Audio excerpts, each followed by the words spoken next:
नमस्कार Manorama education channel को आपण समस्त स्वागत जनाई आज भिडियो आरंभ करवा। आज आम नवम श्रेणी ओडिया ग्रामर द्वितीय अध्याय थिबा संधि विषयटीर अभ्यास कार्य आरंभ करवा।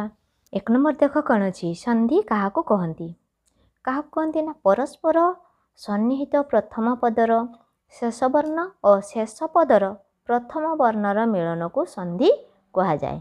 ताने प्रथम पदर शेष वर्ण और शेष पदर प्रथम वर्णर मिलन को संधि कह जाए। 2 नंबर देख स्वर संधि क्या कहती ना परस्पर सन्निहित प्रथम पदर शेष स्वरवर्ण सहित शेष पदर प्रथम स्वरवर्णर मिलन को स्वर संधि कह जाए।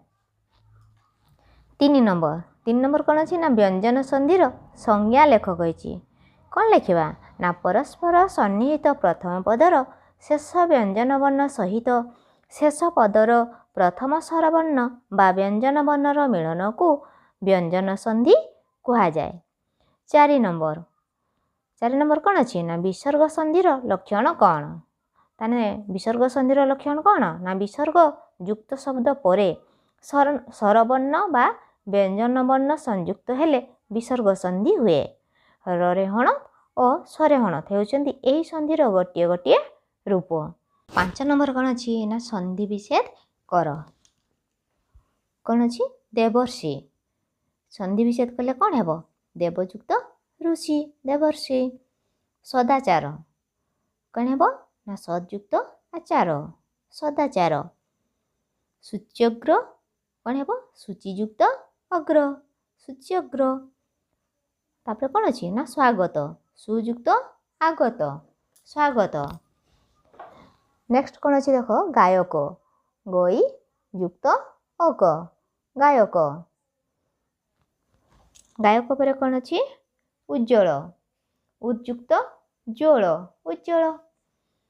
तापर देख कौन अच्छी जगन्नाथ जगतयुक्त नाथ जगन्नाथ। शिष्ट शिष्युक्त तो शिष्ट। तापर कौन अच्छी धनुष्टंकार धनु युक्त टंकार धनुष्टंकार।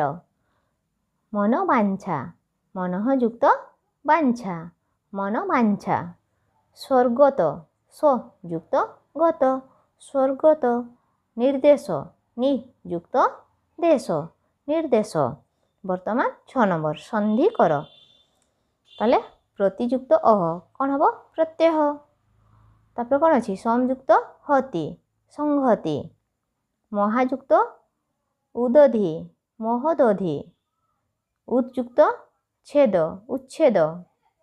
राजायुक्त ऋषि राजर्षि। नेक्स्ट कौन अच्छी ना उद्युक्त हार उद्धार। दिग्युक्त अंत दिगंत। धनु युक्त पाणी धनुष्पाणी। अनुयुक्त ऐषण अन्वेषण। ततः युक्त अधिक ततधिक। भौ युक्त उक भावुक। मुहु युक्त मुहु मुहुर्मुहु।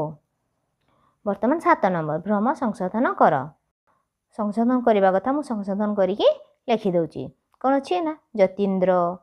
तापर कौन अच्छी ना बागीश उल्लास उशृंखला विच्छेद शिरच्छेद मनोरंजन। 8 नंबर निम्नलिखित प्रतिधाड़ी थिबा भिन्न धर्मी शब्दटी को बाछ ताले भितर कौटा भिन्न आमे ताको बाछि लेखिबा। देख कौन अच्छी अस्ताचल नीलाचल हिमाचल सीमाचल ताले कौटा अलग हम सीमाचल यहाँ हूँ भिन्न धर्मी। 6 नंबर सेमती देख सुक्ति मुक्ति साधुक्ति विधुक्ति ताने भिन्न धर्म कौटा ना मुक्ति। ग नंबर दिगंत दिग्बलय जगन्नाथ दिग्गज ताले एटा हूँ भिन्न धर्मी कौटा ना जगन्नाथ। घ नंबर उच्छासन उच्चारण उच्छेद उच्छन्न ये सेमती भिन्न धर्म कौटा हम ना उच्छासन आम ताको लिखा। उ नंबर दुश्चिंता दुस्तर दुश्छेद्य निश्चय निश्चय ताले कौटा भिन्न धर्मी ना निश्चय। 9 नंबर ନଅ ନମ୍ବର କ'ଣ ଅଛି ମନଃଯୁକ୍ତ ବାଞ୍ଛା। ମନବାଞ୍ଛା ଏଠାରେ ବିସର୍ଗ ଅରେ ପରିଣତ ହୋଇଛି। ସେହି ବିସର୍ଗ ଓରେ ପରିଣତ ହେଉଥିବା ଆଉ 5ଟି ଶବ୍ଦ ଗଢ଼ କହିଛି। ତାହେଲେ ଆମେ ଆଉ 5ଟି ଶବ୍ଦ ଗଢ଼ିବା। ମନଃଯୁକ୍ତ ରଞ୍ଜନ ମନୋରଞ୍ଜନ, ମନଃଯୁକ୍ତ ରଥ ମନୋରଥ, ଅଧଃଯୁକ୍ତ ଗତି ଅଧୋଗତି, ମନଃଯୁକ୍ତ ଗତ ମନୋଗତ, ମନଃଯୁକ୍ତ ହର ମନୋହର। 10 ନମ୍ବର ଯେଉଁ ଧାରାରେ ଦେବର୍ଷି ଶବ୍ଦଟି ଗଠିତ ହୋଇଛି ତାହା ଉଲ୍ଲେଖ କର ଓ ସେହି ଧାରାରେ ଆଉ 2ଟି ଶବ୍ଦ ଗଢ଼ କହିଛି। ଓ ଯୁକ୍ତ ରୁ ସମାନ ଅର୍ ଏହି ଧାରାରେ ଦେବର୍ଷି ଶବ୍ଦଟି ଗଠିତ ହୋଇଛି। ଯଥା ଦେବଯୁକ୍ତ ଋଷି କ'ଣ ହେଲା ଦେବର୍ଷି। ସେହି ଧାରାର ଆଉ 2ଟି ଶବ୍ଦ ହେଉଛି ବ୍ରହ୍ମଯୁକ୍ତ ଋଷି ବ୍ରହ୍ମର୍ଷି, ସପ୍ତଯୁକ୍ତ ଋଷି ସପ୍ତର୍ଷି।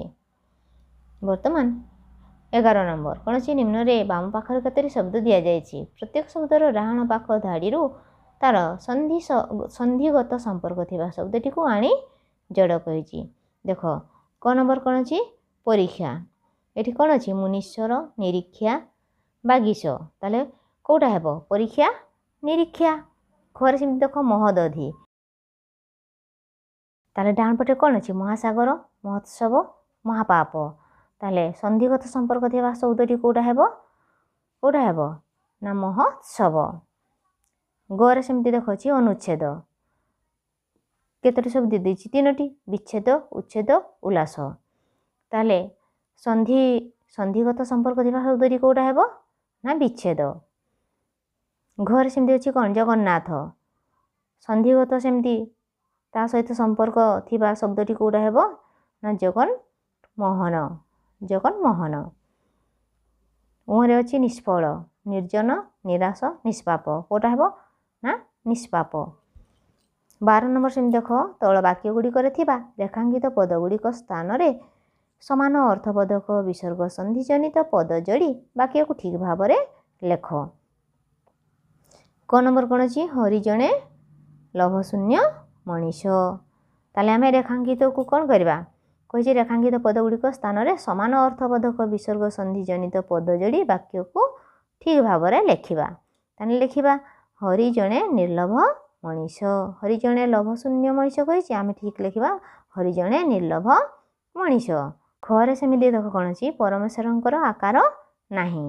ଆମେ ଯଦି ଅର୍ଥବୋଧକ ବିସର୍ଗ ସନ୍ଧି ଜନିତ ପଦ ଯୋଡ଼ି ବାକ୍ୟକୁ ଠିକ୍ ଭାବରେ ଲେଖିଲେ କ'ଣ ହେବ ପରମେଶ୍ୱର ନିରାକାର ଅଟନ୍ତି।